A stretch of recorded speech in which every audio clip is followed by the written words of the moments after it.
Hey, it's Rob. Welcome to Horsehead Bookends. It should be Friday, but today's Saturday because I didn't do anything yesterday. Anyway, it's Saturday, so we're going to talk games, which we normally do Friday, but we're doing it on a Saturday.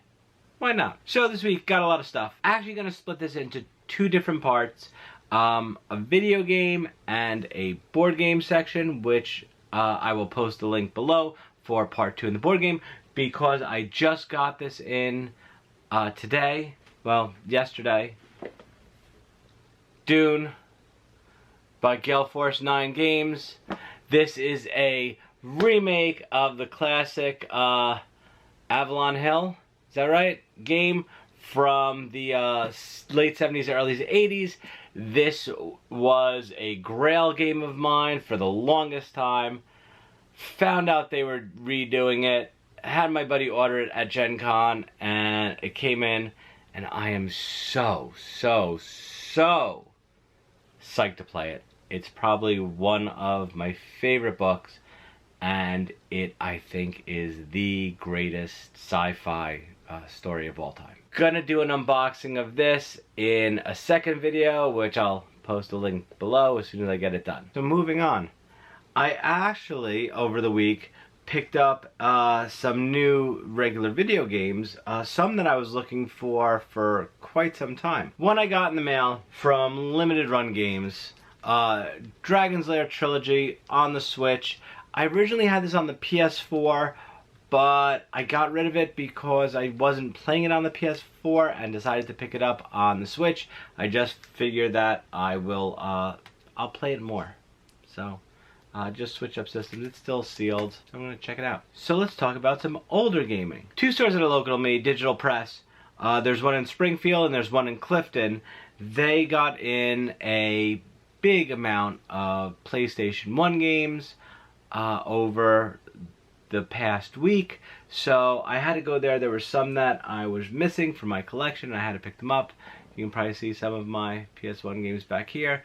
I used to have almost a complete set, and I flipped out and got rid of them all years ago, and now I want some of them back. Sucks for me. Moving along, first thing I picked up, Legend of Dragoon. Been looking for this for a while. Every copy I come across has either been scratched to hell. They've been terrible. They look like coasters. Or there's been crazy water damage in the booklet, or the cover, or the back cover. Yeah, it's the greatest hit version. Didn't really want that. Kind of wanted the non-greatest hit version, but sometimes beggars can't be choosers. The discs are practically brand new. Couldn't leave this in the store. Had to get it. So, picked that one up. Next thing I picked up is probably one of my favorite games of all time. Castlevania Symphony of the Night. This game I put so many hours into. I own it on every system it's available on. If a version of this came out, I have it. However, I had the game like a fool. I got rid of it. Just got it back. Super excited to have this. Been playing it. It's so good. It really is the best game I've played in years. It's one of those games that you start playing and you just can't put it down, and just hours and hours and hours of time goes by. So today at Digital Press in Clifton was Navo. It's a monthly meetup. Each month has a theme. This month was Shoot 'em Up. There's a bunch of systems and console systems set up around the store where you can play different games. So I went to go meet up with a friend of mine who had something from out in D23 at Disney. Not to mention, they had another game I wanted that I just picked up there too. Parappa Original. So happy I finally got it. There are so many issues with the digital versions of this game. It's practically unplayable. I'm talking about remastered Parappa for the PS4. So while I was at Digital Press in Clifton, I got to ask the owner, Joe, some questions about what his favorite game is, what his worst game he ever played was, and where he sees video games going. So why don't we go and take a look at that now? I am outside of Digital Press Video Games in Clifton. We're gonna go on in because they're having something called Nava today, or Nava, and we're gonna see what they got. So let's go take a look.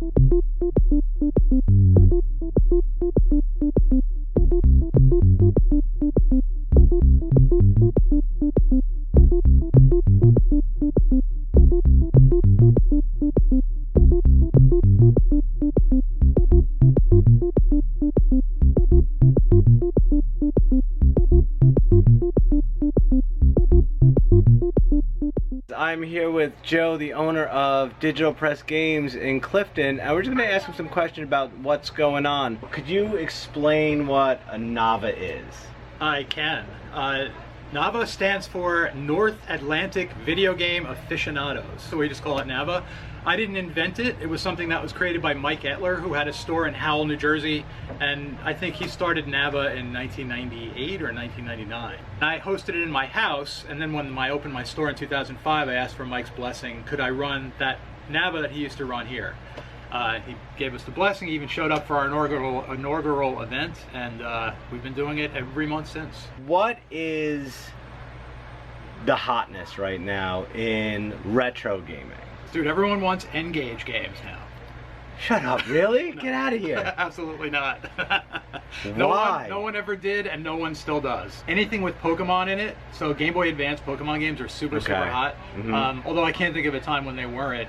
But those remain to be one of the top requested items here as far as retro stuff. As far as systems go, I would say PS2 stuff has been real popular. I've noticed that's been pretty big. Nintendo 64 as well. Yeah, I heard like people been getting crazy with the 64, just trying to complete sets, especially with the racing games. Like I know Beetle Adventure Racing, years ago we couldn't give the game away. Now it's everyone wants it. Yeah, so certain games have a new cult status. What's your favorite game of all time? Any system, arcade? Skyrim.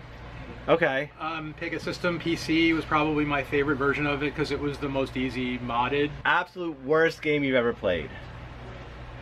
You know, I still say there's a game called Snake on Atari 2600. Oh, Snake!